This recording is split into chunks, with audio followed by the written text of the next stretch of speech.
Hello students, तो इसमें कुछ क्वेश्चंस है। पहले डिग्री सेल्सियस और फ़ारेनहाइट का क्वेश्चन है, इसको हम लोग देख लेते हैं। शायद इससे हो सकता है एग्जाम में क्वेश्चन आए। तो यहाँ पे आप देख पा रहे हैं 40 degree Celsius is equal to how much Fahrenheit. Degree Celsius से फ़ारेनहाइट में बदलना है, तो कैसे बदलेंगे? तो आपका एक फॉर्मूला होता है, degree Fahrenheit is equal to 9c/5 + 32। तो यहाँ पे करना क्या है, c के जगह पे आपका जो क्वेश्चन में 40 दिया हुआ है उसको रख दीजिए। तो 9 × 40 और बटा 5 और प्लस 32। तो 5 से काट देंगे इसको, 5 × 8 = 40 और 9 × 8 = 72 और प्लस 32। तो इसको जोड़ेंगे, तो इसको जोड़ने पर 2 2 4 और 7 3 10, मतलब कितना आ जाएगा 104। 2 2 4 और 7 3 10, मतलब 40 degree Celsius is equal to 104 degree Fahrenheit. तो उसी तरह से अगर आपके क्वेश्चन में -40 degree Celsius is equal to how much Fahrenheit, तो फिर से फ़ारेनहाइट का फॉर्मूला वही वाला लगाएंगे, 9c/5 + 32। अब क्या करेंगे, c की जगह पे यहाँ -40 रख देंगे। तो 9 × -40 डिवाइडेड बाई 5 और प्लस 32। फिर से काटेंगे 8 बार में, तो 9 × 8 = 72, लेकिन इस बार -72 + 32 आएगा। तो -72 + 32 करेंगे तो फिर से इसका आंसर आ जाएगा -40। तो यहाँ पे एक इम्पॉर्टेंट क्वेश्चन भी बनता है कि -40 डिग्री सेल्सियस एक ऐसा टेम्परेचर है जो डिग्री सेल्सियस और फ़ारेनहाइट दोनों में क्या आ जाता है, तो -40 का आंसर -40 ही रहेगा। अगर +40 आता तो 104। बस आपको ये वाला फॉर्मूला याद रखना है। अगर आप ये फॉर्मूला याद रखे हैं तो सब बन जाएगा। Degree Fahrenheit is equal to 9c/5 + 32। अब जैसे नेक्स्ट क्वेश्चन है आपका 37 degree Celsius is equal to how much Fahrenheit. तो 37 को बदलना है, तो फिर से आप लगाइए, degree Fahrenheit is equal to 9c/5 + 32। तो 9 × c के जगह पे इस बार 37 है, अब बाई 5 और प्लस 32। तो इसको 5 से 35 कट जाएगा और फिर 5 चौके 20 हो जाएगा।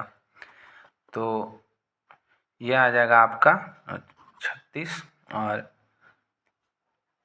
66.6 और प्लस 32, तो ये आ जाएगा आपका 98.6। तो ये आपका 98.6 आ जाएगा। तो इस तरह का एक क्वेश्चन आपके एग्जाम में रह सकता है। तो आप ये खुद सॉल्व करके आप degree Fahrenheit is equal to क्या होगा ये आप देख लेंगे। तो फिर से आप लगाएंगे, तो 9c/5 और प्लस 32। तो इस बार 9 × c के जगह पे 100 रख देंगे बाई 5 + 32।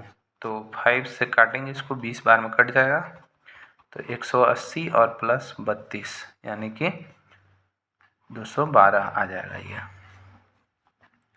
तो इस तरह से अगर आपका कोई क्वेश्चन आता है तो आप उम्मीद है कि डिग्री सेल्सियस और फ़ारेनहाइट का क्वेश्चन इजीली बना लेंगे। हो सकता है आपके एग्जाम में ऐसा क्वेश्चन आए।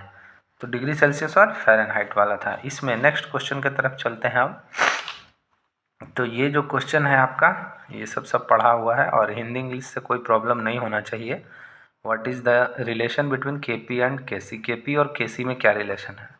तो सिंपल सा रिलेशन आपको पहले भी बताया गया है, केपी इज इक्वल टू केसी और आर टी का पावर डेल्टा एन। तो ये इक्वेशन ऐसे भी आ सकता है, और नहीं तो अगर के सी इज इक्वल टू लिखना होगा तो के सी इज इक्वल टू आ जाएगा, के सी इक्वल टू ये वाला पूरा टर्म को इधर भेजिएगा तो के सी इक्वल टू के पी बटा आ जाएगा आर टी का पावर डेल्टा एन। तो यहाँ पे आप ध्यान देंगे, के पी या के सी का रिलेशन कोई भी आता है ऑप्शन में रहेगा, तो इसको ध्यान से चेक कीजिएगा। आप एक याद रखिए सिर्फ, के पी इक्वल टू के सी आर टी का पावर डेल्टा एन। अगर के सी पूछेगा तो इसको इधर करके आप रिलेशन निकाल देंगे। What is the relation between C P and C V? C P और सी वी में क्या रिलेशन है? तो सिंपल सा फॉर्मूला है, C P minus C V equal to R. फिर आपका क्वेश्चन है, what is the relation between delta H and delta U? तो ये भी आप पढ़ चुके हैं, डेल्टा एच बराबर delta U plus delta N R T. यहाँ छोटा सा जी लिखा हुआ मतलब gas, delta N G R T हो जाएगा। तो ये सब कुछ रिलेशन याद करके जाएंगे एग्जाम के लिए। फिर है आपका, what is the de Broglie equation? De Broglie equation क्या है? तो lambda is equal to h by p या lambda is equal to h/mv। mv mass into velocity हो गया, p का मतलब मोमेंटम हो गया। What is the Heisenberg's equation? अगले क्वेश्चन में हाइजेनबर्ग इक्वेशन पूछा गया है। तो हाइजेनबर्ग्स इक्वेशन क्या है? तो इसका इक्वेशन भी बहुत ही सिंपल है। देखिए यहाँ पे delta x into delta p greater than is equal to h/4 pi. तो ये रिलेशन हो गया आपका डेल्टा x और डेल्टा p का। हाइजेनबर्ग्स इक्वेशन इसको कहते हैं। अगला है what is the Planck's quantum theory equation? उम्मीद है ये आप सबको पता होगा। E is equal to H nu या फिर E is equal to lambda. ये प्लैंक्स इक्वेशन है एनर्जी के लिए। और लास्ट में आता है what is the Gibbs Helmholtz equation?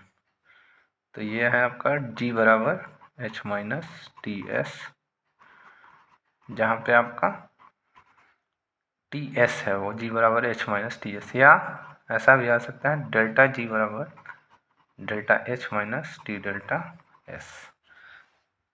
तो ये सब कुछ आप एग्ज़ाम के लिए देख के जाएंगे। उम्मीद है ये हेल्प करेगा आपको। डिग्री सेल्सियस से फ़ारेनहाइट हो गया और कुछ इंपॉर्टेंट रिलेशंस हो गया। तो बस आज के लिए इसमें इतना ही वीडियो है। फिर मिलते हैं नेक्स्ट वीडियो में।